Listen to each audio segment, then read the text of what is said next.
ॐ अखण्डमण्डलाकारं व्याप्तं येन चराचरं तत्पदं दर्शितं येन तस्मै श्रीगुरवे नमः.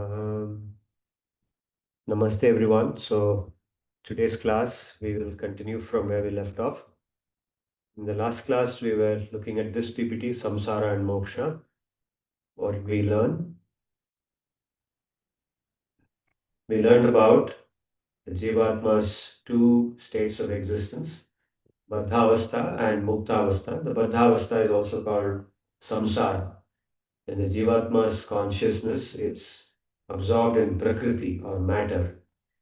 When we, let's say, a normal person, thinks about themselves as part of this material existence.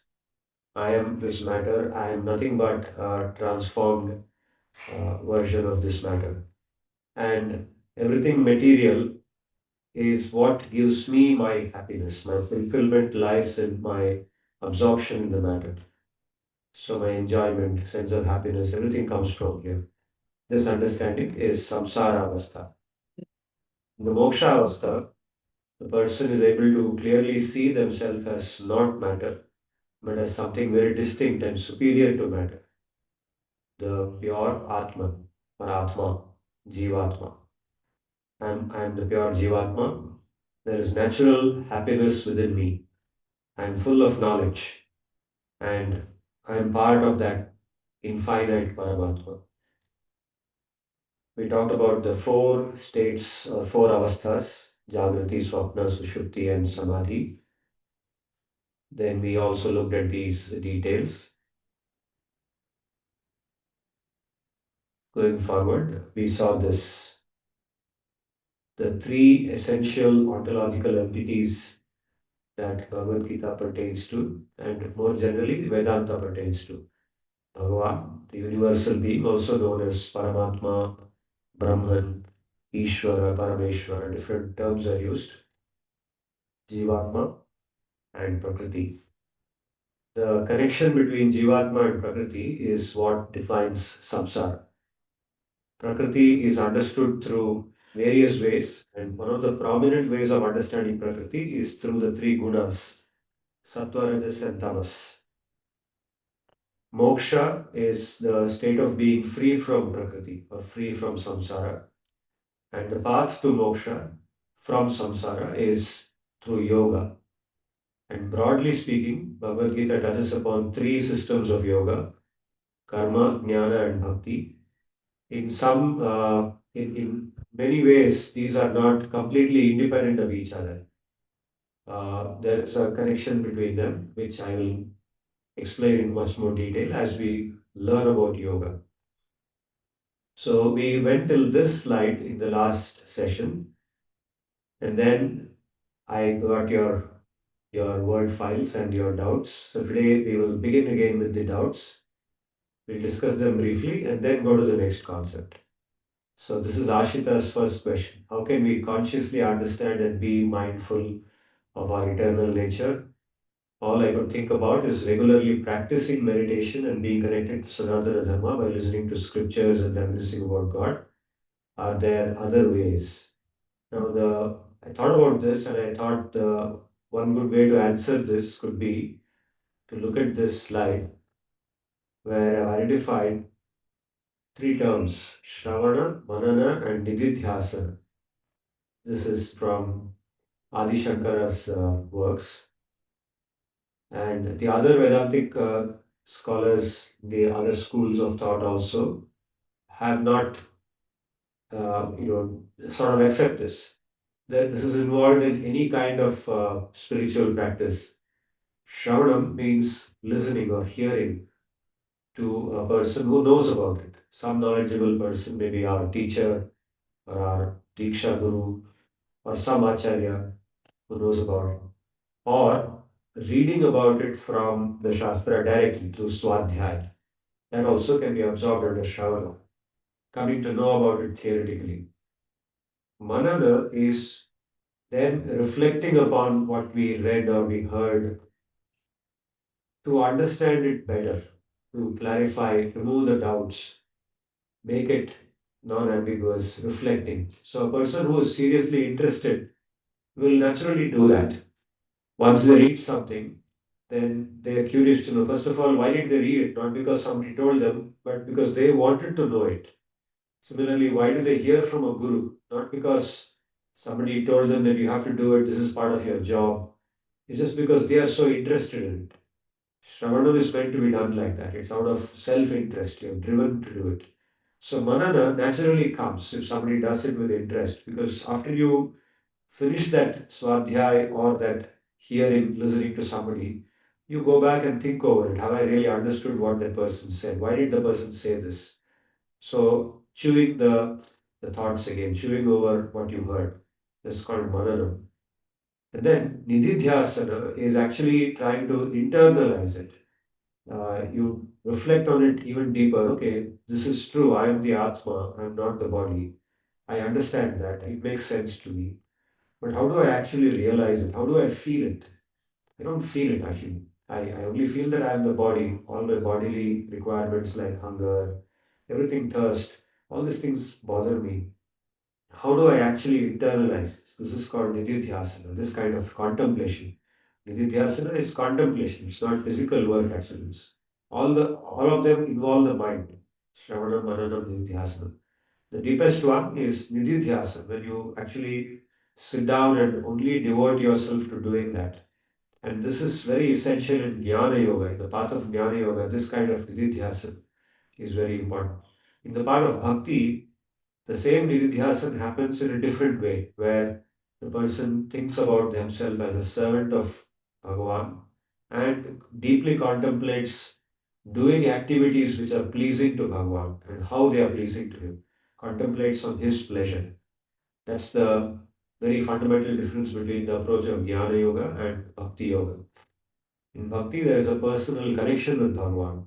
In Jnana Marga, there is a connection with Bhagavan that is not personal in nature. It is more you can say, uh, operational in nature. It is like I have to connect, and therefore, to connect, I meditate on the properties of that person and myself and so on. But in bhakti, it's about that person belongs to me. I am his. मैं अपना वो अपने मेरे हैं और मैं उनका हूँ. अपनापन is the essence of bhakti.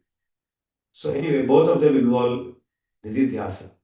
So Shravana, Manana, Nididhyasana. So this, in response to Ashita's question, going back to her question, yes. So we have to do all these three. If we really want to become aware of our eternal nature, this has to be done regularly. This has to be a daily activity, nitya kriya. All these three have to be done daily when we meditate or when we do our work. We have to keep thinking about it. It has to keep coming to our mind. And over time, this becomes a part of us. We look at this world through that lens. The whole world is seen as we do our activities. We don't have to struggle to think like this. We don't have to force our mind to think like that. It becomes a natural part of our thinking. It becomes us. So that's how this happens. Ashita, is it clear? You have a follow up question on that? Okay, going Yes, sir. forward. Yeah. And sir, Tell. more we are exposed to it, like more we practice it, more we internalize it. Yes. The more we practice it, the more it becomes internalized. And when it's more and more internalized, it becomes spontaneous. It becomes natural. Don't have to then force it. It becomes easy to do it. Good. The second question was in professional life, those who identify their interest and pursue that as a career. Does the career calling lead to attachment? Is this attachment detrimental? The answer is both yes and no. See, the word attachment, what does it actually mean? Now, I'll again go into this in Karma Yoga, but now the most fundamental thing to understand here is that the living being can never become free from attachment. Attachment is always a intrinsic part of being a jivatma, which is what we are. What matters is what we are attached to.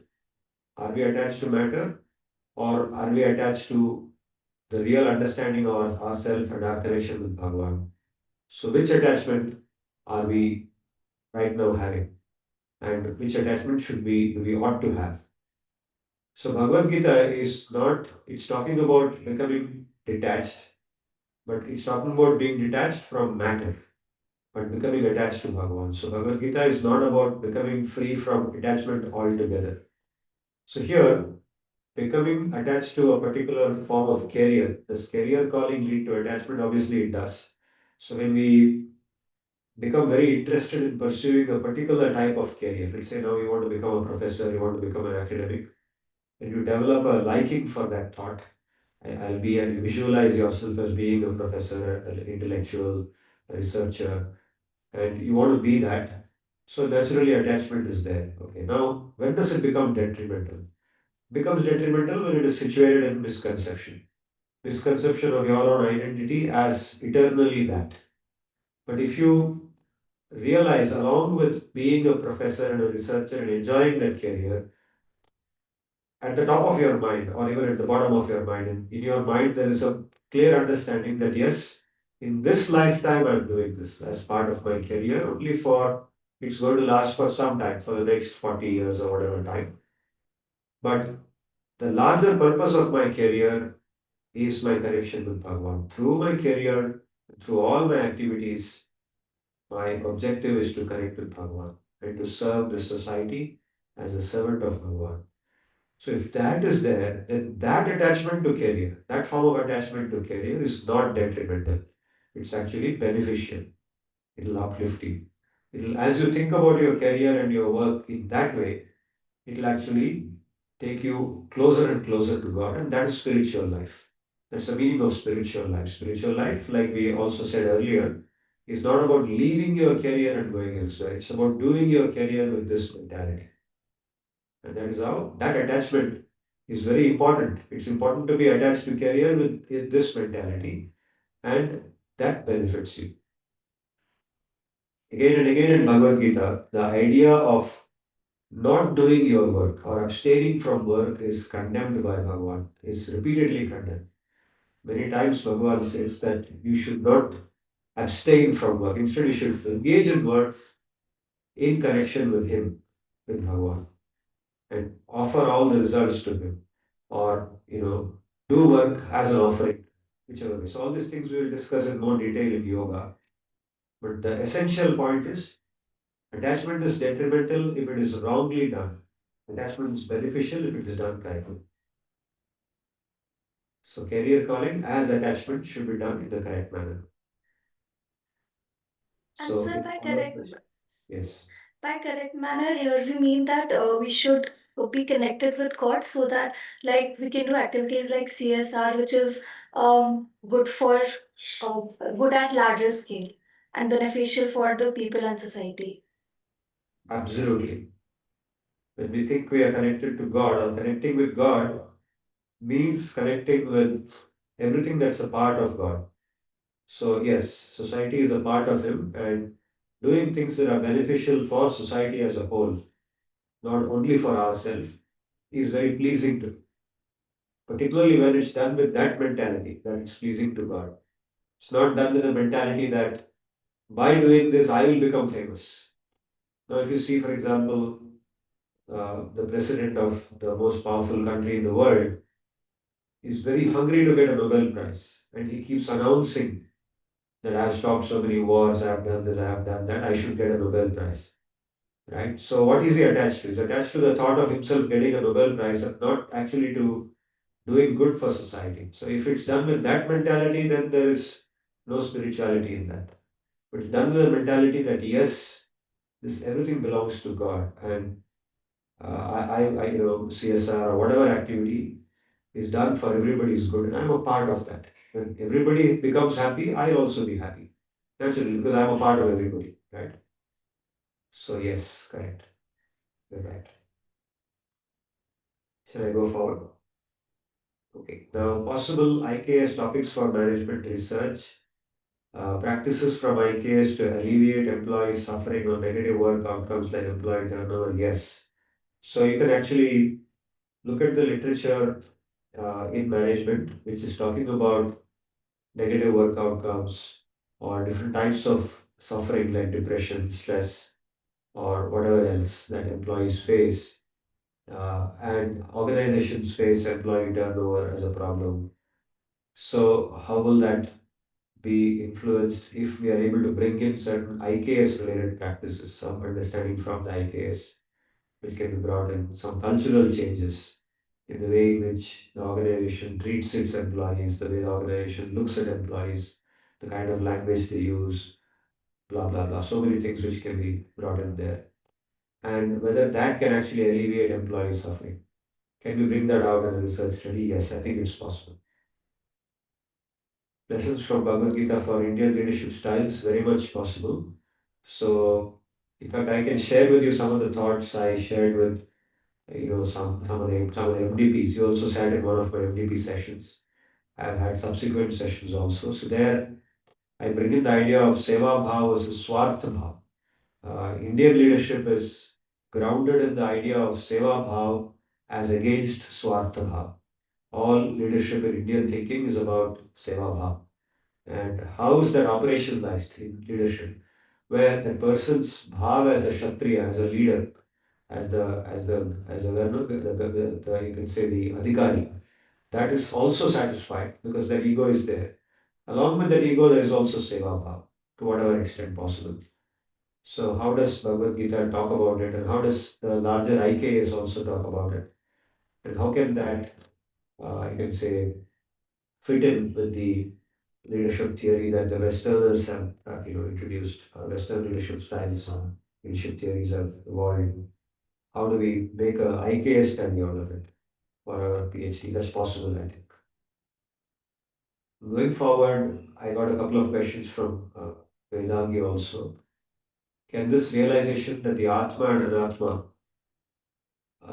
realization that the Atma and Anatma are essentially derived from the Paramatma, such that we are a part of a much greater whole, can this realization make business leaders more ecologically conscious of their business decisions and lead to sustainable management? I think this is a good question to pursue under the topic of sustainability. Uh, I mean, my short answer obviously will be yes, it can. And to be able to show that by appropriate field study, design field studies by which you can bring out this God consciousness and the distinction and spiritual knowledge. See, the way to do this would be to talk to people who are already attached to spiritual organizations. Living in India, we have access to a lot of different spiritual organizations like beginning Ramakrishna Mission or Tinmaya Mission or ISKCON. So many, I mean, Sadhguru, Art of Living. So many organizations and many of these people, the followers, they have this kind of knowledge with them. At least theoretically, they know that I'm the Atma, I'm not this, I have a connection with God.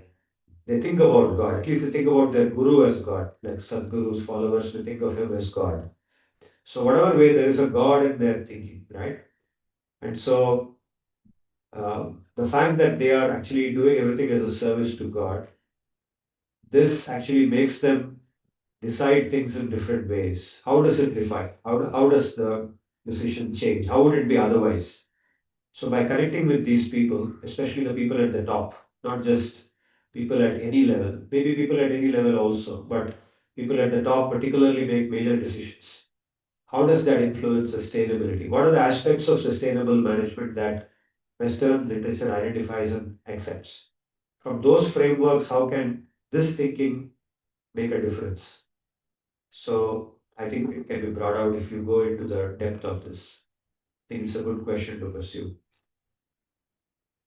If employees are primed with the realization that their natural state of being is happiness and it's not connected to outcomes, then they become more resilient to stress. I'm skeptical of this because simply priming the idea may not be enough to make the realization happen. Without actually experiencing eternal happiness, this study may lose its essence. Yes, true. If it's only a theoretical understanding, priming means. So, Vedangi, what exactly does priming mean in your understanding? What did you mean by priming here? So I was thinking about, so people who might already have some idea about, about these concepts, like my natural state is to be happy and so on and so forth. And in the previous OB class that I had attended, we were discussing, so there was a mention of a paper where, while the variable of God cannot be manipulated, but what the researchers did was that they sort of tried to prime the idea of God and then try to study the other parts of the research. So what they did was that I'm not like so because that paper in itself was not it wa- entirely discussed. So I'm not sure how they exactly what they did to prime that idea. I'm assuming it might be something like of a Bignet or something where they are reading about about having that discussion and then sort of having that realization and then going forward. So I was kind of thinking in a similar manner that probably an experimental study where we are talking about things like that the natural state of the atma is to is is to be happy, and then after that after reading such kinds of couplets, probably then trying to answer trying to answer questions on my response within the stress, and then seeing whether I'm actually more resilient or not. But again, the challenge that I was facing was that just reading it might not be sufficient, or just discussing it among ourselves might not be sufficient unless and until I actually experience that state of eternal happiness. That the unless and until I experience that thing, probably it might not be the that variable is not manipulated enough to be able. So the the manipulation check that we do, so probably that it would fail at the manipulation check itself. True, I understand what you're saying. It is true that unless somebody actually experiences eternal happiness in proper realization, in most natural realization, they won't be able to sustain it. But then, as far as the research study is concerned, you see, all research studies are time bound. They are conducted in small time periods. So all that you have to show in an experimental study is that in the process of the experiment, you found a difference in the effect. A person who's not primed responded in some way, a person who's primed responded in a different way. If you show that, then you can build the argument that if this realization becomes permanent, then it will lead to permanent resilience. At least during my experiment, I experienced that they became resilient to stress or they responded in a different way, indicating that their stress was lowered. That can be shown in the experiment with the data. And then Okay, you can sir. build an argument to Mhm. make the prediction for the long term future, which is fine for a study. The study won't Mhm. lose its essence. Mhm. Okay, sir. Thank you. You understood, no? Yes, sir. Yes, sir. Yes, sir. All experimental studies are like that because they're done in very short pockets of time. Mhm. That's enough to show for a study. So you can still do a study like this. You can bring people, prime them in some way by giving them minutes or taking them through meditation session. That's a better way of priming them. Put them through Mhm. meditation sessions, one after the other over a period of time. After they've gone through that, then ask them questions. Then you have a control group which has not gone through all that. They ask Mhm. Yes, sir. something else. Yes, sir. Then see what happens. That's what's Mhm. possible. Good. So yes, I'm also happy that you people are trying to connect it to your research and generating possible ideas for IKA studies. I'm sure that as we go forward, many, many more ideas will come. So keep generating these ideas and noting them down. And as you attend the seminars of other scholars, which I want all of you to do, try to borrow ideas from the way they have designed their studies. What kind of experiment have they done? Have they done a survey, interview? How do they, frame the whole study? What are the variables? So although you may not use the same variable, the structure of the study will give you ideas for how you can do yours. So I'm sure that in the coming months you will get many more ideas and you'll be able to build on it. Now I'll move forward for today's class. Vedangi and Ashita, before I go forward, did you have any other questions on whatever we have discussed so far, or shall I move forward? Okay. Sir, I have one question. Yes. What is the Yes. difference between Vedanta and Advaita Vedanta? What is the difference between? Vedanta and Advaita Vedanta. And like Gita is Vedanta, so all other scriptures are also Vedantic. Okay. Okay. Good question. You see, the word Vedanta comes from the expansion Vedasya Antaha. Okay, that's the simplest expansion of that. Means the end of the Veda or the conclusion of the Veda. The conclusion of a work is at the end of it. No? If you write a paper, the conclusion will not be in the beginning, that will be in the end. So, what is the Veda trying to teach us? Ultimately, what is the highest learning it has? That is called Vedanta. So, in the Veda, what is called as the Veda? Veda is also called Shruti. Shruti because the Veda in its original form is not written down. It was actually, it exists as Shruti, as sound, as a very subtle form of sound. Not what we can hear tangibly, but in some invisible, imperceptible form.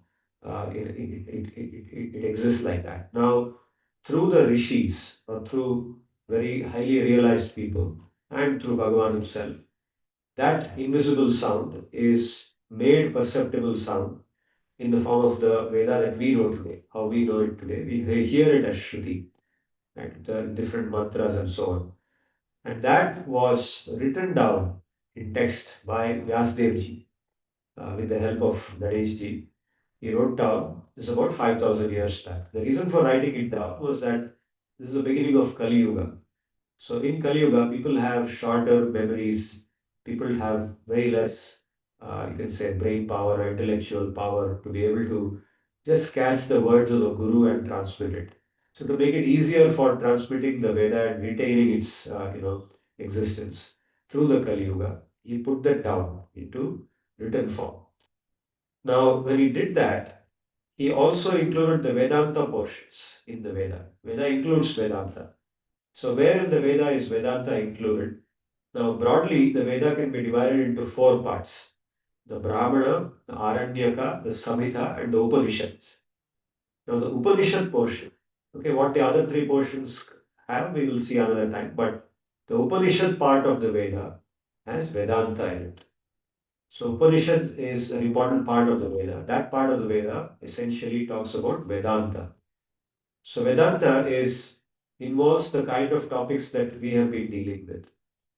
The difference between Atma and Anatma is the most basic knowledge of Vedanta. So, this is actually coming from the Upanishads.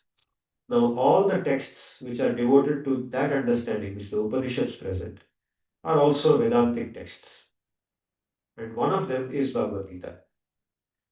Now, what about the rest of the Veda? If it is not talking about all this, what does it speak? Now, you see, the goal of Vedanta is to point us to moksha, mukti, to tell us that we are not a part of this samsara. We should not look for happiness here. We should actually look for eternal happiness in our moksha avastha, mukti avastha. Now, the rest of the Veda does not show that goal. Although it talks about Atma Anatma, Veda everywhere Atma Anatma is accepted. But the goal is moksha, to come out of samsara, become free from this suffering, to show this as suffering, to show that samsara is suffering and real happiness is in moksha avastha. The rest of the Veda, Brahmana, Aranyaka, Samhita, don't so much show that. Their predominant focus is about how to live happily in this material world, in this samsara. Dharma, that's called Samanya Dharma. For example, in some parts of the Veda, uh, Swargalok, okay, we talk about Swargalok, right? As Indians, we all know about Swargalok. Swargalok is a happy place, we say, right? So, a predominant goal in the mind of many people and in many portions of the Veda is to go to Swarga. स्वर्ग क्या है स्वर्ग में बहुत आनंद मिलता है it's very happy place but swarga actually is a very low goal means it's actually a part of this samsara only. Swarga is not moksha. Going to swarga is not the same as attaining moksha. Moksha is well beyond that. Moksha means getting out of samsara altogether. Swarga is just a nice place inside this samsara. It's a better place than probably Naraka. Naraka is hellish existence. Swarga is heavenly existence. That's all. So a large part of the Veda is not Vedanta because its emphasis is more about that. It's about how to get material happiness, how to avoid material suffering by living a life of dharma. By living dharma, we become happy. This much message is conveyed in the whole Veda and in all the other portions than Upanishad. That focus is more that you can become materially happy if you follow dharma. Because most people cannot readily accept Vedanta. Vedanta appears abstract to most people. Okay, now Ashita, Sarthak, and Vedangi are taking interest and they are curious to hear about moksha, etc. And they are able to appreciate, they're patient, willing to understand. It doesn't appear so abstract to them. But look at all your other classmates and look at the majority of the population. To them, if I try to give a lecture like this, they will only think this is all very abstract. Okay, it sounds good. He is talking about it, let him talk about it. But it's not real. इससे क्या काम क्या होगा कुछ नहीं होगा इससे क्या मिलेगा ये सब सुन के so they'll just dismiss it. Most people dismiss it. But to them, if you show that there is a better way to live, there is happiness if you do CSR, if you do this, if you do that. So that kind of talk is part of the rest of the way. Right? So now coming to your question about whether Bhagavad-gita and Advaita Vedanta. Yes, Bhagavad-gita is about Vedanta. Advaita is one interpretation of Vedanta. One way to understand Vedanta is through Advaita. Advaita is one paradigm, you can say, one way of understanding Vedanta. There are different schools of thought in what exactly Vedanta is trying to say. So within Vedanta, there is Advaita Vedanta, there is Vishishta Advaita, Advaita, Achintya Veda Veda, Shuddha Dvaita, etc. Different acharyas or different philosophers have given different ways of understanding Vedanta. Bhagavad Gita by itself does not use these words, Advaita, Advaita, Vishishta Advaita. Bhagavad Gita talks about whatever Vedavyasi gave. Vedavyasi wrote those shlokas and people have interpreted them differently. Adi Shankara was is associated with Advaita Vedanta. So the way he understood Bhagavad Gita and the Upanishad, and of course what is also called as Vedanta Sutra. There's one more text called Vedanta Sutra or Brahma Sutra. What is Brahma Sutra? Brahma Sutra is a work of Vyasdevji again. So Vyasdevji wrote all of them or put them all down. Upanishad as part of the Veda, which is Shruti, and Brahma Sutra and Bhagavad Gita also written by Vedavyasji, which are not considered part of Shruti, but they are part of Smriti, means they were written down. They are written down by him. So they are called Smriti. So Brahma Sutra is a work which has, you can say, sutras. What is a sutra? Sutra means a short statement. Okay, Athato Brahma Jigyasa, just a statement with a few words, like a long phrase. So it's called a sutra. So there are some 555 sutras which compose the Brahma Sutra. So the Brahma Sutras by themselves are difficult to understand. We just look at those phrases. What exactly are they trying to tell? It's not easy to figure out for the common man or even for a great scholar. So exceptional people like Adi Shankara or Ramanuja or Madhva, they have taken those sutras and given their understanding by using the words of Bhagavad Gita, Upanishads, etc. They explained what those sutras actually are trying to tell us. So that also is part of Vedanta. So the Vedanta Sutra or Brahma Sutra, Upanishads, Bhagavad Gita, all this is part of Vedanta, fundamental Vedanta texts, and Advaita, Advaita, Visishta Advaita, and interpretations of Vedanta. So I've given a long answer to your question, but is it clear or want me to explain something? Yes, sir, it's clear. Okay. So please read up more about this, whatever I explained so far. Go to Wikipedia or go to internet. All these things are explained in great detail. You can easily get much more on this. Okay. Now, if there are no more questions, I'll go to the next concept. So now I wanted to introduce these three words: Kshara, Akshara, and Purushottama. These come from the 15th chapter of Bhagavad Gita. So here, whatever we discussed now in the last few slides is explained by Bhagavan in a slightly different way. Dvavimau, Dvavimau Purushau Loke, Ksharaschakshara Eva Cha, Ksharas Sarvani Bhutani, Utastokshara Uchyate. So he says there are two types of beings in this material world. Dvav, Dvav means two. Dvav, Purusha, two types of living beings. Okay, Purusha here means living being. Two types of living beings in this material existence. Ksharaha, Aksharaha. He calls him Kshara and Akshara. So in general, he says all living beings in this material world are called Kshara. Kshara means, so what does the word Kshara in Sanskrit generally mean? The general meaning of the word Kshara is that which is inferior, that which deteriorates, that which has a erosion, is erodable, which erodes. That's called Kshara, Ksharati. Akshara means that which does not erode, that which is unchanging, that which remains what it is always. Okay, Akshara. So here clearly again Anatma and Atma are touched upon. But here Kshara does not mean Anatma. Kshara means the Jivatma who is in samsara, who is in touch with that Anatma and thinks of himself as Anatma. The Jivatma who is in that conception, in whose consciousness Anatma dominates. That Jivatma is called Kshara. And the other Jivatma who is Mukta, who is situated in the original nature, whose knowledge is perfect, who has realized himself. That Jivatma is called Akshara, liberated being. Now, by extension, naturally, Bhagavan also is Akshara, right? Because Bhagavan also is always in the conception of his pure self. He doesn't have any misconception, doesn't think of himself to be Anatma and so on. So, Ksharaha Sarvani Bhutani, in general, all living beings are Kshara. But Kutastha, among them, the one who is Kutastha, Kutastha means one who does not change, whose nature is realized, who has realized his pure nature as unchanging. That is Kutastha. Kutastha Akshara iti uchyate.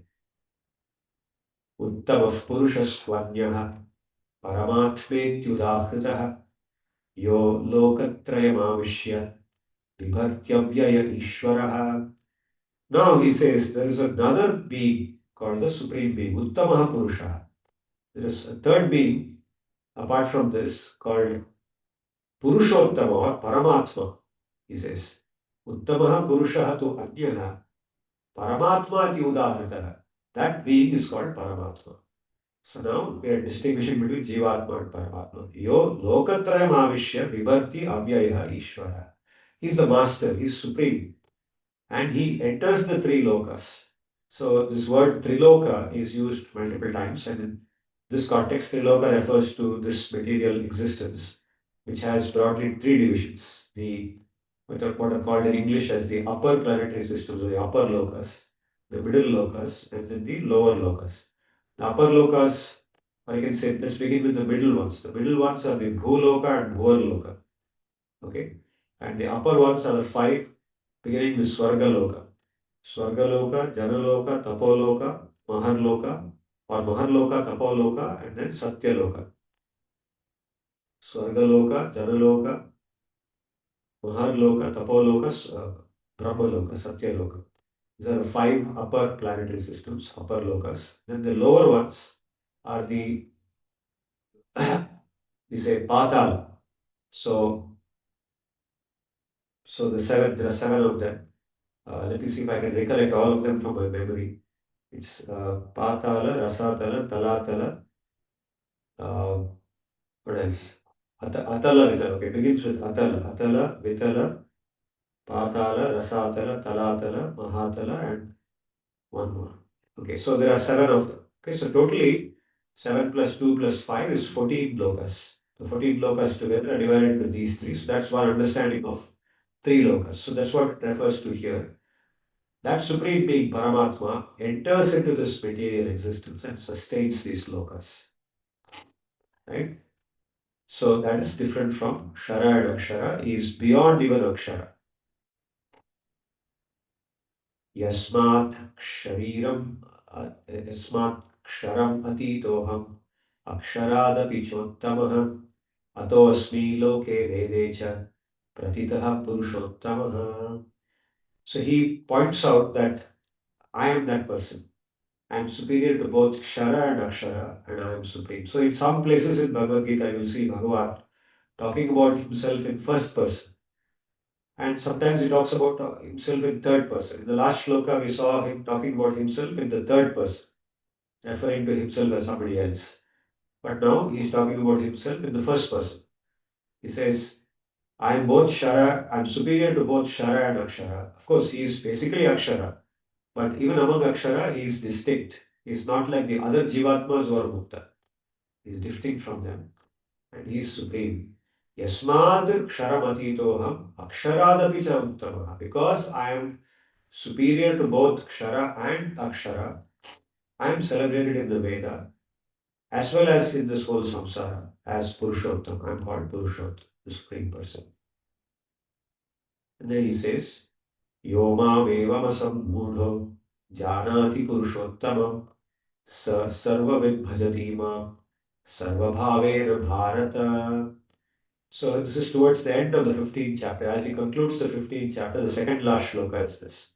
He says, one who understands this, one who knows that I am superior, I am supreme, such a person, he engages in my service. Okay, now he's referring to bhakti. Bhakti means doing seva to Bhagavan, understanding him as the object of all seva. So he serves me in all respects. Sarvavid bhajati. He knows everything, he's all knowing. And sarva bhavena bhajati. In all respects, in all aspects, he engages in my service. Everything that he does is for me, is for my service. Okay? And this is interesting because you see, Bhagavan is not a person like a dictator. He's not like somebody, okay, he's just sitting and saying, okay, I am the boss. Now all of you serve me. It's not like that. He says, I am the servant of everybody else. This mentality is his mentality actually. And he gives us his mentality by speaking like this. So he thinks of himself as a servant of all the living beings, and his job or his occupation is to always think what can be pleasurable for others. That is bhakti. And so he is the one who has the best form of bhakti. And so he says, please, if you also develop the same bhakti, the same mentality, then you will connect with me in the best possible way. Naturally, isn't it? If two people have a very similar way of thinking, then they will become best friends of each other. That's exactly what bhakti is about. So we develop the same mentality that he has. That's what he means. Yomam eva masam mudo janati purushottamam sa sarvavid bhajati mam. He understands me perfectly, and in all respects he does my seva. This is bhakti. So this is how what we started out with, the difference between Atma and Atma. Within that Atma, there are two types of Atmas, Jivatma, Paramatma. And the understanding of Paramatma as Purushottama is highlighted in the 15th chapter of Bhagavad-gita. Any questions on these four shlokas? Shall I go forward? Okay. Now, summarizing what we just learned, three terms, Kshara, Akshara, and Purushat. I put it in these slides. I'll be sharing these slides with you. So you can note down whatever comes to your mind, but eventually I'll also share all the slides with you so you can revise them and keep these terms with you. Okay, next important concept to build upon what we have learned so far is Punarjanma. Okay, so Punarjanma actually is introduced right in the second chapter itself, in the first 20 shlokas. Earlier, I told you that the Atma Anatma distinction is brought out in the first 20 shlokas. Along with that, Punarjanma is also mentioned right in the 13th shloka, or the you can say third shloka in the sequence. But I waited for some time because I wanted you to appreciate samsara before you understand Punarjanma. Punarjanma can be understood well only when you know that there is something called samsara. Samsara is different from moksha. So, what is meant by Punarjanma? So, Kshara and Baddha Jivatmas experience Punarjanma or reincarnation. Reincarnation is the English translation of the Indian word Punarjanma. But the Akshara, the Mukta Jivatmas and the Paramatma do not experience Punarjanma. So, then you may say that, but Bhagavan keeps coming again and again. Krishna, he came as Rama, then Krishna, then Varaha, then Simha, different avatars we hear about. Isn't that Punarjanma? Well, Bhagavan and also the Nityamukta Jivas, they also manifest themselves multiple times. But we don't call that as Punarjanma because it is not driven by their karma. What is Punarjanma driven by? The Punarjanma for the normal Jivatma in the samsara is driven by their karma, their past karma. They are not choosing it. For example, when I die in this birth, I'm not given some MCQ like, okay, what kind of a birth do you want next? Right? I don't have say, okay, I'll be born as this, I'll be born as a king. Okay, among all the different options, the king looks the best. So I'll choose king. So now I'm given the birth of a king. Nothing. No choice. The only choice I'm given is when I'm living, whether I should do dharma or adharma. And if I choose to do dharma, then that will take me to my next punarjanma in a better way. If I choose adharma, then it will take me somewhere else. That's all. But in the case of Bhagavan, in the case of the Nitya Mukta Jivas, they come by their choice. They manifest themselves in the way that they want to manifest. They have freedom to do that. There is no past karma that is forcing them to come like that. And because of that, we don't call that manifestation as Punarjan or as reincarnation.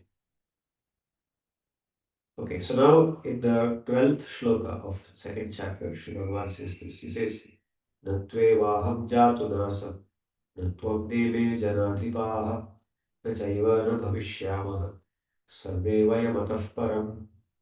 Says there was never a time when I did not exist. Okay, this is using double negative. The four statements made in this shloka.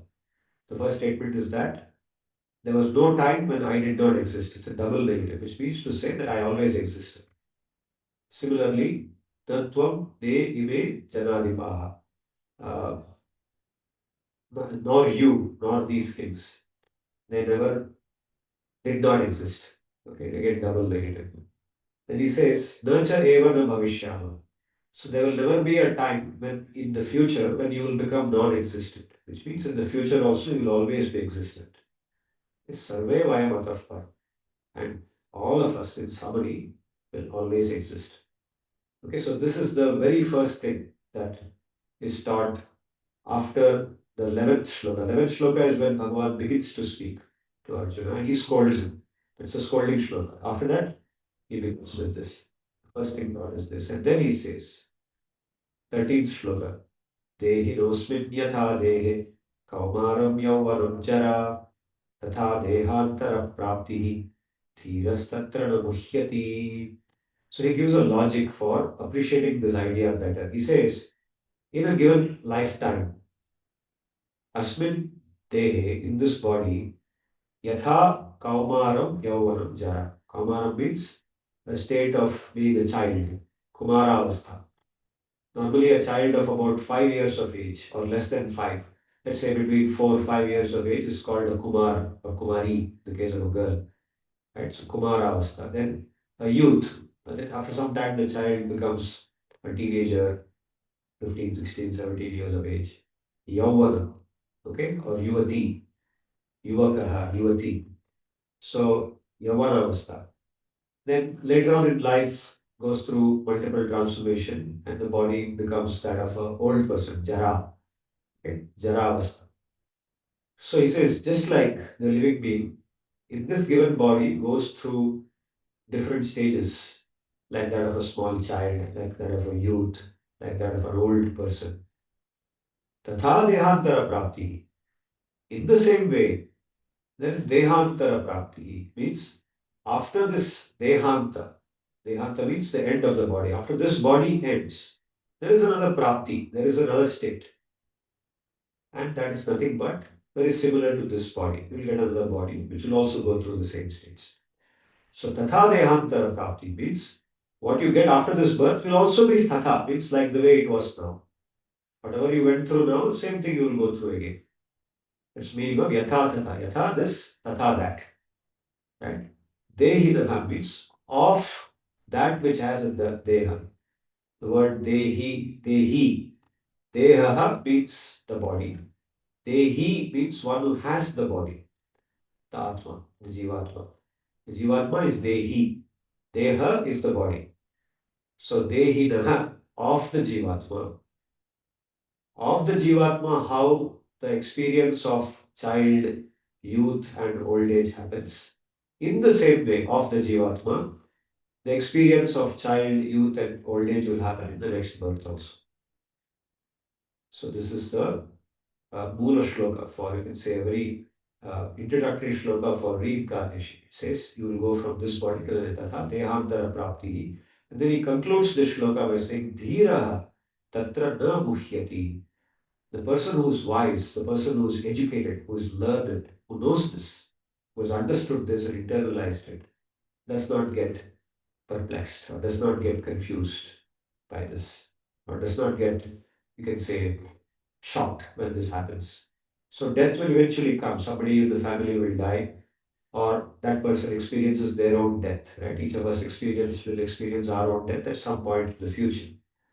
Now, whenever that happens, if we are fully aware of this, if we have sufficiently contemplated and accepted this fact, then at that point of time, there will be no confusion. We'll just welcome it, saying that yes, it has to happen. Now let it happen in the best possible way. Let me think of God. Let me go from this body to the next body, thinking about Him. I want to be with Him. I want Him to take me wherever He wants me to be. He wants me to be. Right? That is why there's no confusion. Such a person leaves the body with knowledge, with full knowledge. And this is what Bhagavad-gita teaches us. This theme comes multiple times in the Bhagavad-gita.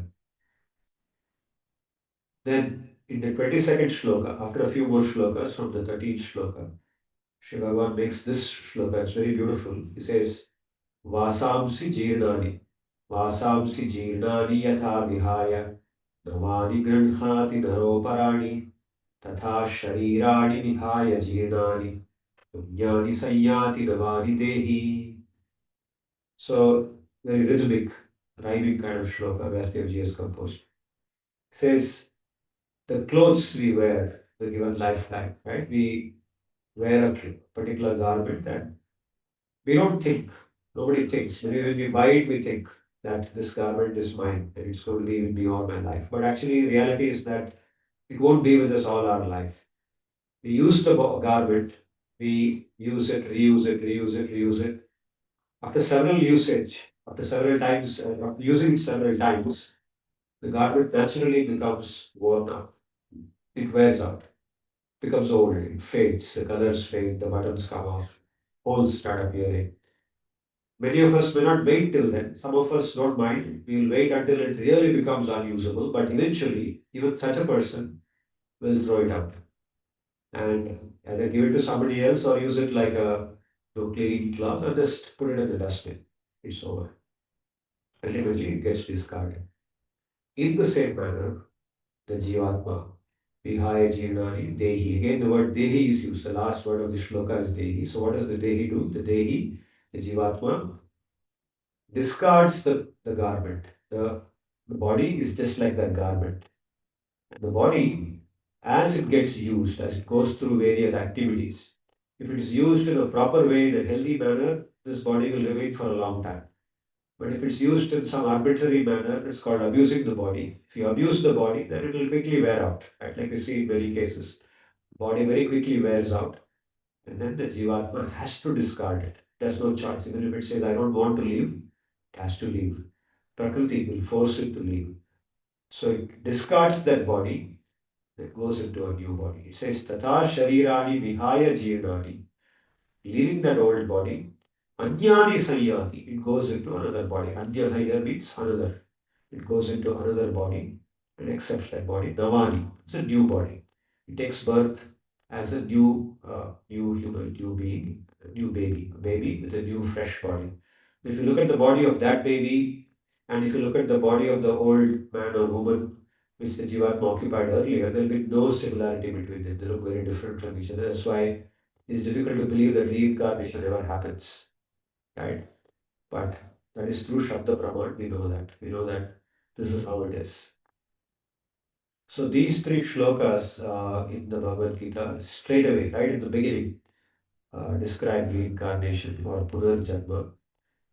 And it is not that only Bhagavad Gita or Vedanta have talked about it. Modern research has talked about reincarnation. Reincarnation is something that even people outside India, people who are not exposed to the Bharatiya Jnana Parampara, have also spoken about. Many people in other countries also have accepted reincarnation from whatever basis they had. I don't know from where it came, but they also believe that they don't die, they don't become non existent, they will continue to exist. And it has gone into research, modern research. I want you to Google on Professor Ian Stevenson. If you go to ChatGPT, you will get much more about him. I've read some of his works.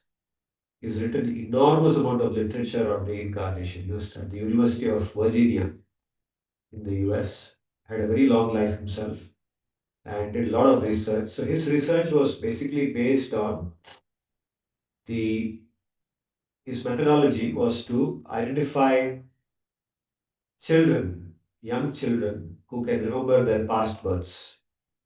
That's what he would do. Including, so he went all over the world, including India.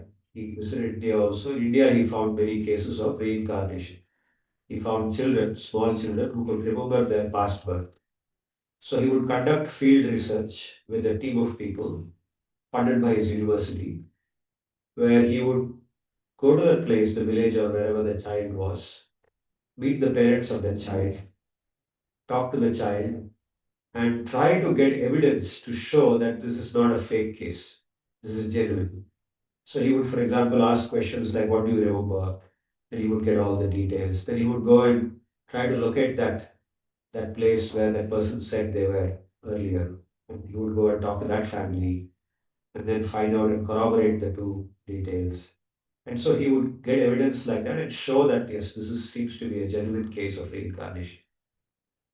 Of course, in the course of doing that, you would have found some people fake claims of reincarnation also. That happens in any study. Fake data or false data always comes. But he found many cases which he says were genuine, and he's known for bringing out 3,000 cases in his whole career. He identified 3,000 cases of reincarnation. So he's a very interesting personality. So I had this doubt because for a long time I didn't know whether there is anybody else apart from him who did research. Because credibility of a particular discipline comes only when many people work on it. If only one person worked on it and claimed something, then it doesn't have that much credibility, right? So I asked ChatGPT that apart from Ian Stevenson, please identify some other researchers who did research on reincarnation. And this is what ChatGPT told me. ChatGPT says, great question. Several other investigators, both academic and independent, have done sustained work on reincarnation cases beside Ian Stevenson. Brief list with a one-line note and a source for each. This is what I got. And they're all outside India. So one of them is inside India from Nimhans. But all of them, I think, have connected with Stevenson in some way or the other. So this could also be reincarnation connected work, could also be a way to do IKS research because there is published, in Western literature, there is enough publication available. And there are people in India, academic researchers, recognized researchers at institutes like Nimhans. Nimhans, you must be aware, is a very well-known institute in India, in Bangalore, for mental health, National Institute for Mental Health and Neurological Science, Neurosciences or something. That's what NIMHANS stands for. And our Dr. Pooja Mohanty, who's with us now, she has studied there in NIMHANS. I want you to also explore whether you can get something from here. This could be a way to take your work forward. Any questions on this topic before I move forward? Sir, I do have one question. Yes. And before I ask the question, there's some context that I would want to give before. I have worked as a therapist, and I've been trained within as a therapist, where one of the techniques that we had was past life regression. So the basic idea is that anything that has happened before this moment is a past life. So anything that happened yesterday is a past life.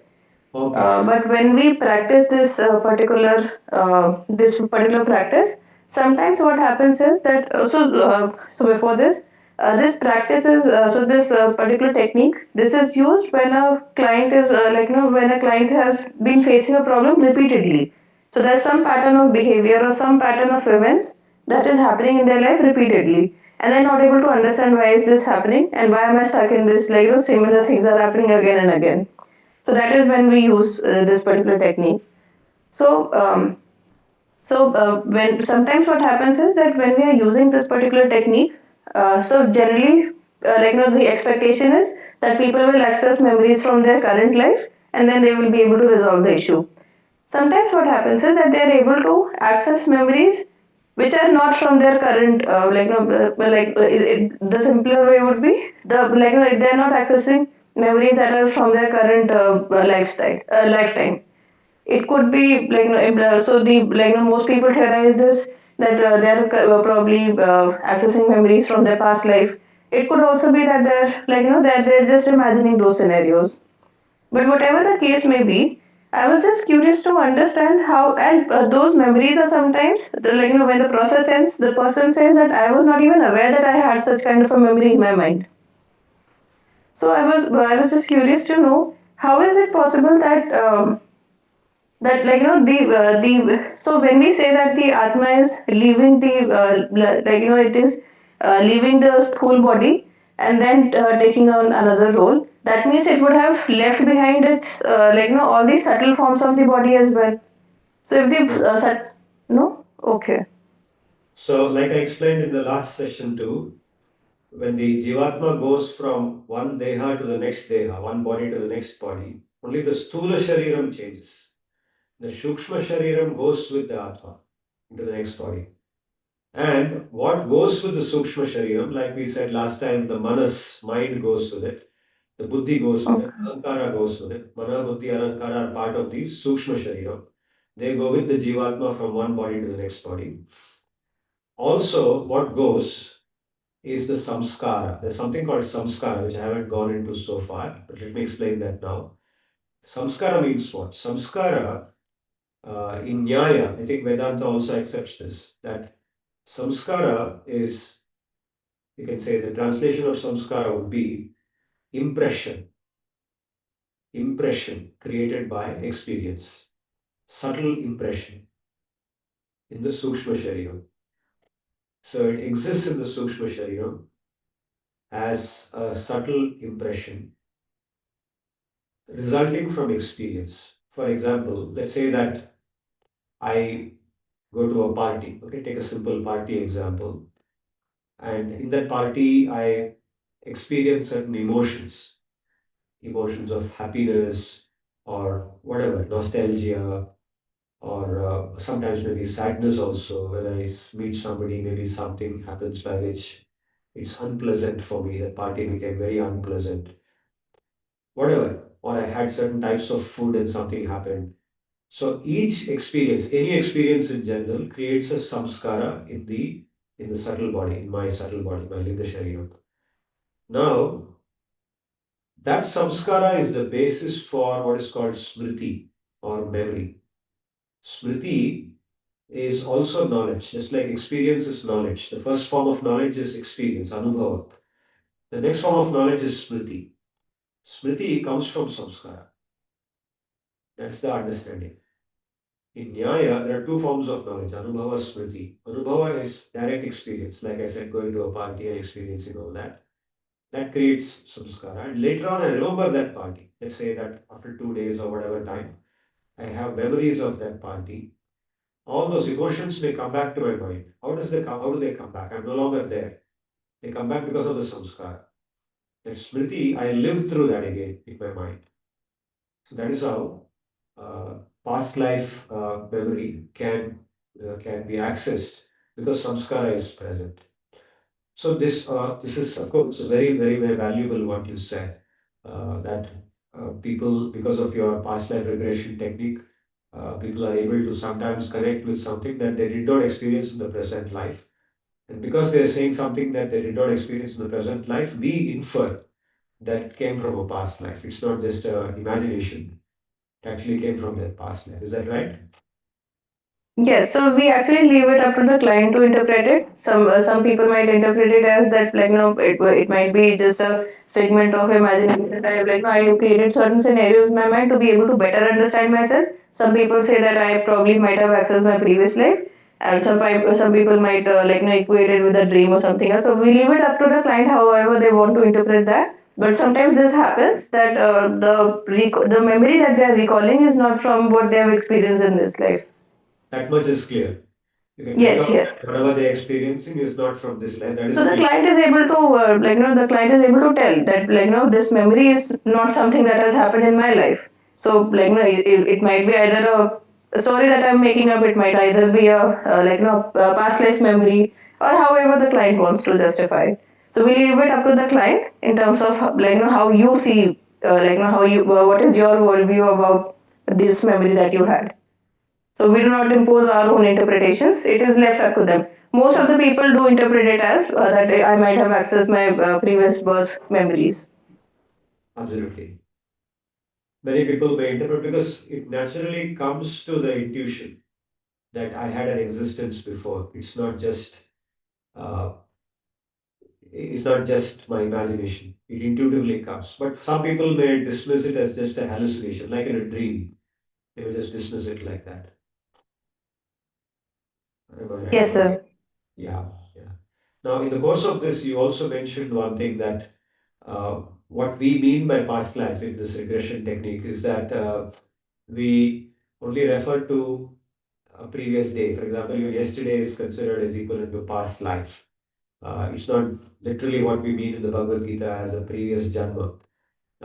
Yes, that's also interesting because you see, Bhagavad-gita recognizes that same shloka, Dehi Rosmin Yatha Dehe.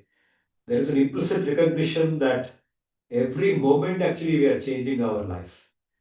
Although it's talking about Dehantara Prapti at the end of this life, which we call death. But actually, there is a death happening every moment because the body is changing. So, from a very technical perspective, the body that I have, let's say, a few seconds from now, is not the body that I have now. Because continuously transformation is happening in the body. Transformation is not something that happens only at certain instances of time, it happens continuously over time. Because of which, there is actually past life within this life also. So, what you're saying actually makes sense from Bhagavad Gita perspective too. So, even yesterday is a past life. There is Punarjanma happened when I got up today morning. You follow? Are you able to see that Yes, perspective? sir. Yes, sir. Yes, sir. So, we are continuously dying and being born again every moment. So, this perspective is also very important because it tells us there's a shloka in the Gita in second chapter itself, a few shlokas after this one, which says, Na sato vidyate bhavo na bhavo vidyate satah ubhayorapi drishtantah tu anayos tattvadarshibhi. It says that which does not exist is called asat. That which exists is called sat. And he says that which is sat has existence. Which is asat has no existence. So what does it mean? We say the body is asat, but here it does not mean the body is mithya. It's imaginary. It's not mithya. It's real, but it's asat because it doesn't have a existence like the way the atma has. It is continuously changing. That's the meaning of asat here. So we'll come back to that shloka again in a future discussion. Now, let's move forward from here. Okay. So here's a question. Do you have any other questions at the moment, or shall I go into the next question? This is a very important question because this question is, it tells us, after we accept that there is samsara and that we are in samsara, then the question is, why should we be here in the first place? Why is it that some people are not here? Some other jivatmas are not here, some of us are here. What keeps us here? What brought us here? Right? Now, the answer is this. Maya and Ajnana, these two terms are the fundamental terms to answer in this. And I'll come to two more terms after some time. So, Maya or Ajnana, they are used interchangeably in Advaita Vedanta, and I think in the other schools of Vedanta too. They cover the Jivatma's knowledge or Jnana. Jnana is intrinsic to the Jivatma. It is not something that needs to be acquired from outside. It's already present in us, but it's covered.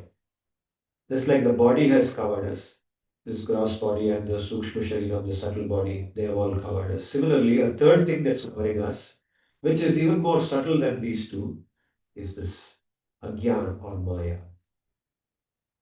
What is meant by that? So in Sanskrit, many words are formed like this. How does the word Maya come? Ya Ma. Ma means that which is not. Ma means a negation. Na.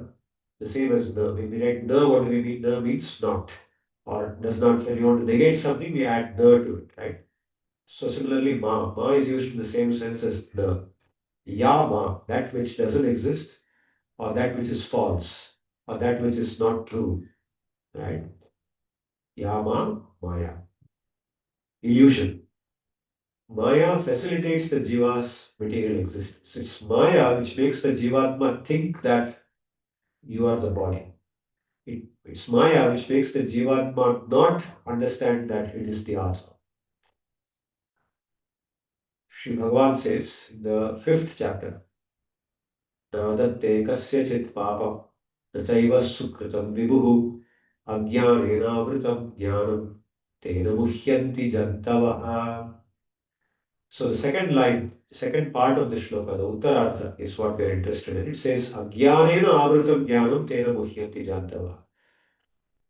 Because of ajnana, or the jnana of the jivatma is covered by ajnana. Ajnanena avritam jnanam tena jantava muhyanti. The living beings are deluded by that, or kept in illusion because of that. Jiva's pure knowledge is covered by ignorance, owing to which they are deluded. The first half of the shloka, Purvardha, says that the Ishvara takes neither the papa nor the punya of anyone. Nadante. Adante means takes. Na adante does not take either the papa or the punya. The papa or the punya that we commit, that only we have to experience. The Ishvara does not either, create that for us, nor does he take that away. Whatever we create, we experience. The second part says that it's because of Ajnana that we go through all this. Ajnanena avritam jnanam tena muhyanti jantava. Now, very important shloka, 7th chapter. Daivi hi esha gunamayi mama maya duratyaya mame vaye prapatyante maya vetam tarantite. This is one of the, you can say, foundational shloka, a very, very key shloka in the Bhagavad-gita. It should be memorized. Daivihi esha gunamayi mama maya duratyaya. He says, this Maya, which belongs to me, Bhagavan is saying this. This Maya, it is my Maya, means it's my energy. It is Daivi. Daivi means divine. Daivi, divine energy. Gunamayi. It is constituted by the three gunas, or it operates through the three gunas. Sattva, Rajas, Tamas. Gunamayi Maya. Duratyaya. Duratyaya means very difficult to cross over. It cannot be crossed over easily. Very difficult to cross over. Mameva ye prapadyante. Mameva ye prapadyante means only those who take my refuge. Prapadyante means those who take my refuge. Ye prapadyante. Mayam etam tarantite. They are able to cross over this Maya. So two things he says. One is that there is Maya, and this Maya is very difficult to cross over. It's Maya who keeps the Jivatma in samsara. We refer to Maya like a female energy. We say she because it's a feminine word. So she, Prakriti or Maya Shakti, and Maya Shakti is worshipped as Durga. Durga is a personification of Maya, or she represents Maya. She is the Adhikari of Maya, and so she operates through the three gunas. And the word Durga also means uh, that which is difficult to cross over. Dukkena gantum shakya. Dukkena gantum shakya Durga. A fort. A fort is called Durga, right? In the Sanskrit also. So Durga means a fort. So many forts in India, and the towns also are named as Durga, ending with Durga, right? So fort is something that's difficult for an enemy to come into. That's why a fort is built, right? To prevent the enemy from capturing that king's palace. So Durga is like that. Durga is difficult to cross over. Durga is Maya. But if we connect with Bhagavan, then we cross over Bhagavan, and that's the only way. He says, Mam eva ye prapadyante maya vetam tarantite. Only by taking refuge or doing that connection with Bhagwan and taking refuge in Bhagwan, Maya can be overcome.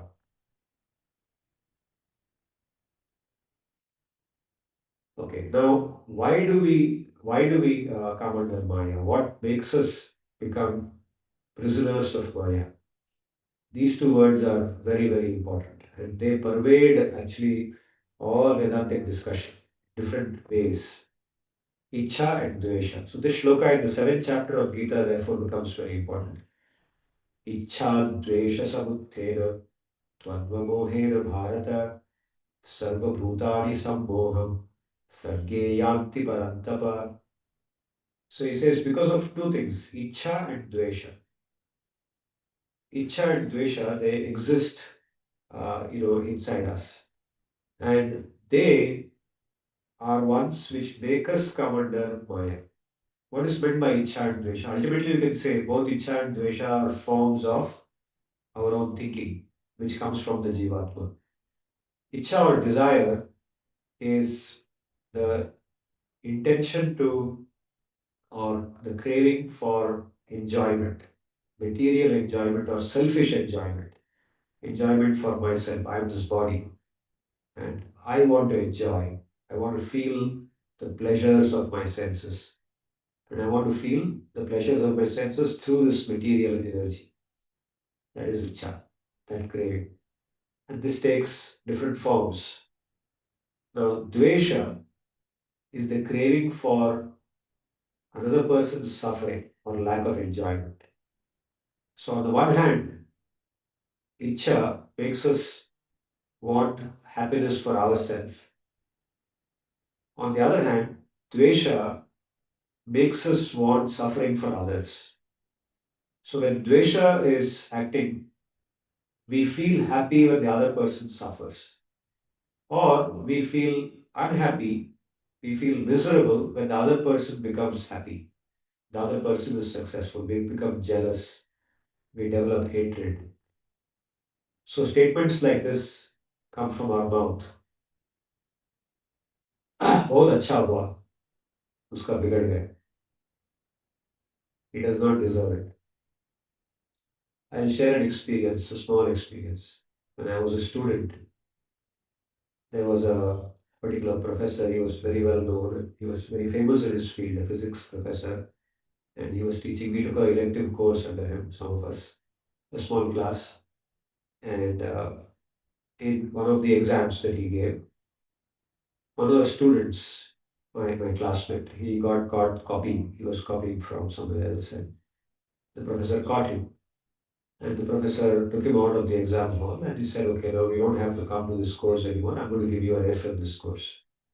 The student tried to, say sorry and all. The professor said nothing to him. I have told you already that you should not copy in my course, and done. It's over. So I wish you good luck. The professor actually was a very good personality, very, very friendly to students.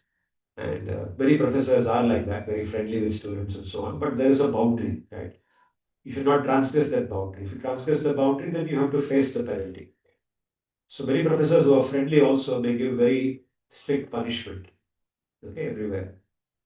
So this person was like that, a very good personality, very friendly to everybody, very helpful, and very knowledgeable in the field, very good teacher too. But this happened, unfortunate thing happened, and the student got a F in that course. Now, a little after this, a few weeks after this, the course was over, and a few weeks passed, and there was some meeting. And in that meeting, the professor developed some sudden heart pain, and he could talk, he was out of breath. So he was taken out, he was taken to the hospital, and we got the news that he has passed away. He couldn't survive it. He had a heart attack all of a sudden with no warning, and he passed away. And so this news suddenly came to all of us, and we were all shocked. We said, what happened? I mean, he's gone. He was not even 60 years of age. He was only in his mid 50s. How did that happen? How is it possible? So as we were trying to cope with this student who also heard this, and he was in the middle of us, he said, बहुत अच्छा हुआ उसका साले का अब मर गया उसने मेरे को F दिया था ना. So this student was actually feeling happy. We were trying to, we were sort of coming to terms with it. Obviously we were not happy about it because we liked him. But this student actually had developed so much hatred for a wrong that he had done, not something the professor had done. And he made this comment and I was shocked to hear it. He said, how can somebody say that? Even if that person has been unkind to me, if the person has died, then obviously at that moment at least I should say, okay, that shouldn't have happened. But this is Dvesh. So Dvesh manifests in different ways. I just gave one very extreme example. And many of us may not say this. Many of us may not say this even to a person who we don't like. But this happens in society. We become jealous when somebody feels happy. We become happy when somebody suffers. And this dvesh is the primary cause for our samsara. The dvesh inside us is sometimes very difficult to detect. This is where nididhyasana comes. We talked about nididhyasana and manan. Manan is what we are hearing now, Shravanam, and then we think about it, understand it. But nididhyasana is when we internalize this and say that I will become free from dvesh. I will remove this dvesh from my heart completely and contemplate on myself as somebody who wishes well for others, beginning with the person that I consider my enemy, person who doesn't like me. As a person who doesn't like me, I know that person doesn't like me, and I know that I cannot ever convince that person that they should like me or that I didn't do anything wrong to them. I know that I have not done anything wrong to them, but still they don't like me, they hate me, they think about me wrongly. I can't do anything about it, but still I wish well for them. This is Nididhyasana. In the mind, you wish well for that person. And by doing that, you get rid of your dvesh. You purify your mind of that dvesh. And only by doing that, we are able to come out of samsara. At least for that reason, if not for anything else, we should get rid of our dvesh. And a person who becomes free from dvesh really experiences happiness. Getting rid of dvesh is more important than getting rid of icha also. Icha is something that is much easier to overcome because you can actually turn your icha towards something higher, something better than material enjoyment, like the spiritual topics we are discussing. Once we develop a liking for spiritual topics and for Bhagavan's Leelas, then automatically icha gets dovetailed in a different way, but dvesha doesn't go away. Dvesha, if we have to remove, then it has to be worked upon. We have to work upon it consciously and say that I will become free from it. I don't want it. It's keeping me here. And it's very, very subtle, and we have to get rid of it. So this is about Icha and Dvesha. Icha and Dvesha are the main causes. And that is why in the list of 37 qualities, I recently sent you that list of 37 qualities which are given in the 12th chapter of Bhagavad-gita, the last 8 shlokas, where Sri Bhagavan lists the qualities of a person that he likes very much. The person that he likes very much, what are his qualities? The very first quality is this, Adveshta, a person who is free from Dvesh. It begins there. Spiritual life begins with becoming free from Dvesh. So, Adveshta Sarva Bhutana Maitraha Karuna Evacha. Only when a person becomes Adveshta, he becomes Maitra, means he becomes a friend of all living beings. Friendship is not about just going and shaking hands and saying, hi, how are you? That's not friendship. Friendship means this no dvesh in the heart, regardless of the reason. And Maitra Karuna means very compassionate, feels genuine compassion. So this is possible with removal of dvesh.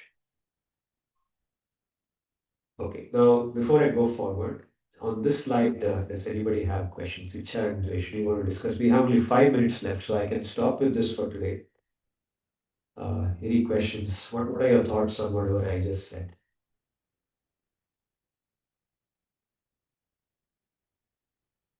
So why is it generally why is, so when we are talking about changing our habits or changing how we behave, why is it difficult for us to to be able to change all those things, and especially the habits which are holding us down? So we might be able to easily adopt a positive habit, but getting rid of a negative habit, that is usually a little bit more challenging. Why does that happen?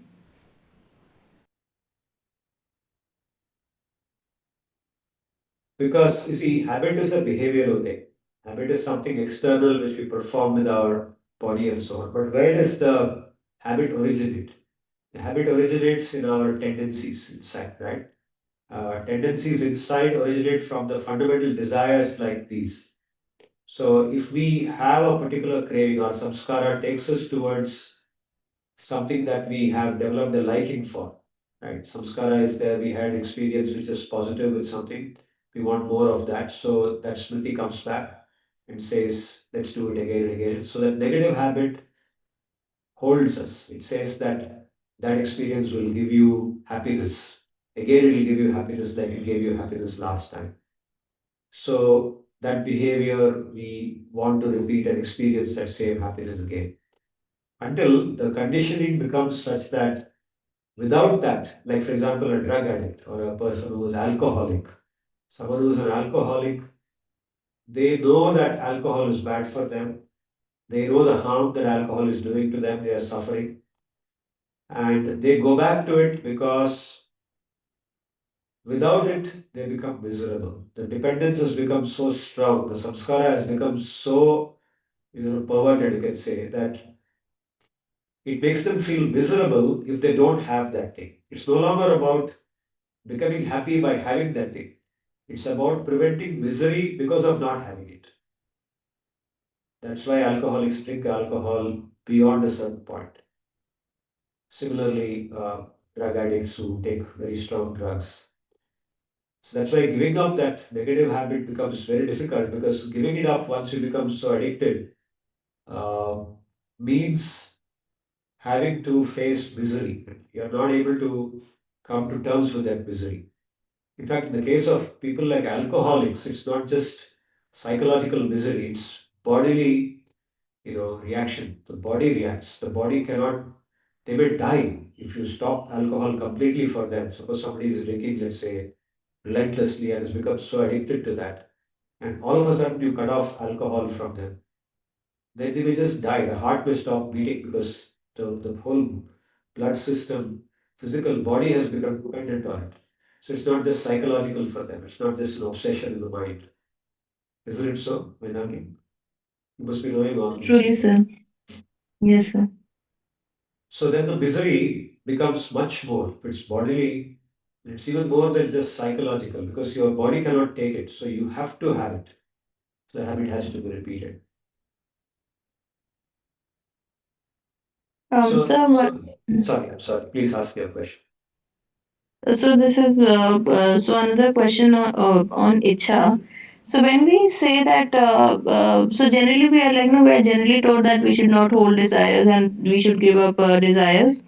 But isn't so even to walk on a spiritual path, there has to be some desire Exactly. present. So So the answer is exactly. So the answer is the same as what I gave in the beginning about attachment. Desire, attachment, etc. They are all correlated to each other. They all exist together, and they can never be given up. So it's not about giving up desire in an absolute sense. It's about desiring differently. okay. Instead of desiring for X, you desire for Y. What's Hmm. the difference? Right now, we desire for enjoyment through matter. We only think about ourselves as just matter, and everything material is the source of our happiness. But now we desire for something different from matter. We desire for that spiritual realization and all the activities which take us towards that. That desire elevates us. So that desire is what we should cultivate. So it's not to become, the idea is not to become desireless in an absolute sense. Hmm. Our Vedanta teaches us to desire for the right thing. Whether it's Advaita or Dvaita or everything, they all talk about desire in the right sense, desiring the right thing. Yes, sir. Thank you. Yeah. Sir, I have one question. Yes, Ash. So, Devesha, so Devesha is independent of Icha, or like Icha. So when we have so many desires and so many cravings that we are at that level that we also want the, so like we ultimately have Devesha also, like what others have, I want that also. Or Yeah. are these two completely independent? Icha, to say that what others have, let's say that person has a nice car, I also want a car. Or that person has a beautiful house, I want a house. That person has a nice partner, I want a similar partner. This kind of icha is still icha only. That's not dvesha. So that is one thing. Dvesha is when I want that person to not have it. I want to take it away from that person. That person should not have it. Just like now you see the president of the US, he doesn't like the relationship that India has with Russia. He's not talking about the relationship India has with his country. That's what he should talk about, right? He should talk about the relationship that he has with India or India has with him and then make comments on that. Instead, he says that India should not have a relationship with Russia. He just doesn't like it. He's not able to tolerate it. So he's trying to do everything possible to stop it. And our Modi ji is well beyond that. He is not affected by that. In fact, he is now strengthening his relationship with Russia after Trump tries to break it. So this is dvesha. Dvesha is when you don't want that other person to have what they have. You don't want that other person to be happy in any possible way. Are you able to see the difference between the two, icha and dvesha? Yes, sir. Does it really answer your question, or you can go deeper into this? You can think about it more, contemplate on this more.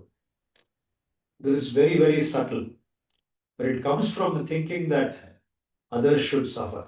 Others should not be happy, only I should be happy. My happiness is my goal. My happiness at the exclusion of others' happiness. If others also are happy along with me, then I'm not so happy. My happiness gets optimized only when others become unhappy. Everybody should not get the cake, only I should get the cake. Others can get something inferior. That's what I want.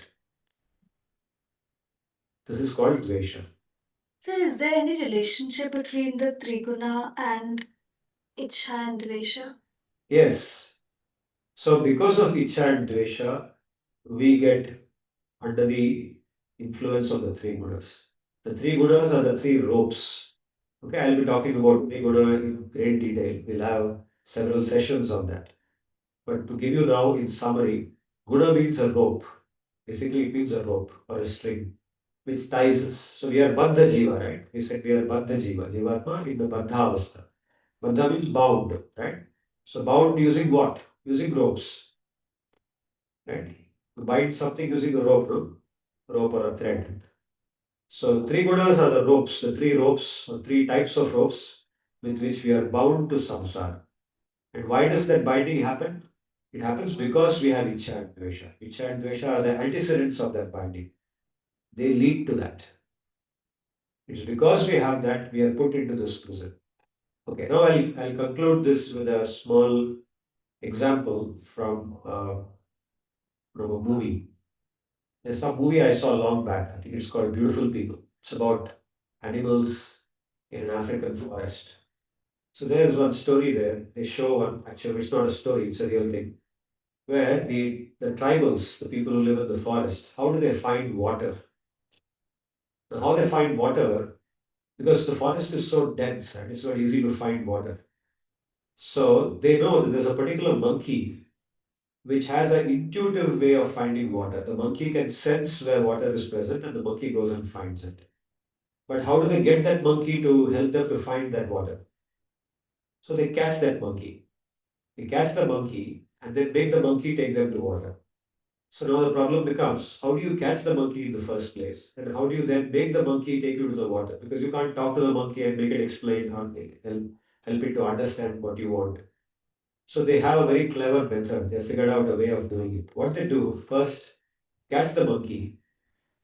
They, you know, make a cage in which they place a fruit, which they know that monkey likes. And the cage has very thin bars into which the monkey can insert its hands to pick the fruit. But once the monkey picks the monkey can't take the fruit outside because the gap between the bars is so narrow that the hand holding the fruit, it becomes a fist like this, right? Because it becomes a fist, it can't come out of the bars. If the hand is like this, it can come out or it can go in. But when the hand becomes like this, it can't come out. Are you getting it? Are you able to understand that? Yes, sir. So the hand is like a fist, it can't come out because the gap is too narrow, but the hand is like this, it can go in and come out. So they make the monkey hold that fruit to eat the fruit. So the monkey can't take it out. And the monkey, being a monkey, is not able to realize that if it releases the fruit, it can take its hand out. Because it wants the fruit so badly, it likes the fruit so much that it holds on to the fruit at any cost. And so the monkey is stuck there with a hand inside the cage holding the fruit. And the tribal comes comfortably, knowing that the monkey will not leave the fruit and therefore remain there and catches the monkey. Now, after catching the monkey, he removes the hand of the monkey from the cage, but he holds the monkey and feeds the same fruit to it. By feeding the fruit to the monkey becomes thirsty. The fruit makes the monkey thirsty. Now, when the monkey becomes thirsty, then you don't have to tell the monkey to look for water. It doesn't matter that you don't know how to speak to the monkey. The monkey will go and find water. So they feed the monkey with that fruit after catching it with the help of the same fruit and make it thirsty for water. And then they release the monkey. So their idea is not to catch the monkey and kill the monkey. The idea is only to use the monkey to find the water. So now the monkey, which is very thirsty, goes running to the water and they run behind the monkey. And they, because they're tribal, they're able to run. Africans anyway are known as runners, right? They can run kilometers without stopping. So they run behind the monkey, and the monkey takes them to the pool of water and they find water. So this interesting story, what does it tell us? Our idea is not about, we are not trying to learn how to find water in the forest, but we are trying to learn why is it that we are in the samsara? What is the role that the three Buddhas play? We are like that monkey. We want something in this world and we are holding on to it. And because we are holding on to it, that cage of Maya, we are in that cage of Maya. Maya has kept us inside the cage and we are not able to come out of that cage until we release what we are holding on to. And we hold on to something else which takes us out of that cage. And that is Bhagavan or God. Do you follow? Do you understand whatever I said? The example of the monkey holding the fruit. Okay. So now I want you to contemplate on this example. Uh, if you have any question, we can take a quick question. Otherwise, we can close for today and meet again. I had two more questions, but I'll probably put them in the document and then we can probably take it up in the next session. Good, Vedanta. Happy to hear that. So please articulate your questions, reflect on what we discussed today. I'm sure many more questions may also come up. We will discuss all of them in the next class. Thank you very much. I'll just do the Antya Mangalam and then we'll close. ॐ स्वस्ति प्रजाभ्यः परिपालयन्तां न्यायेन मार्गेण महिषाः गोब्राह्मणेभ्यो शुभमस्तु नित्यं लोकाः समस्ताः सुखिनो भवन्तु हरे Krishna Krishna Krishna Hare Hare Hare Ram Ram Ram Hare Hare Thank you very much. धन्यवाद. We'll meet again next week.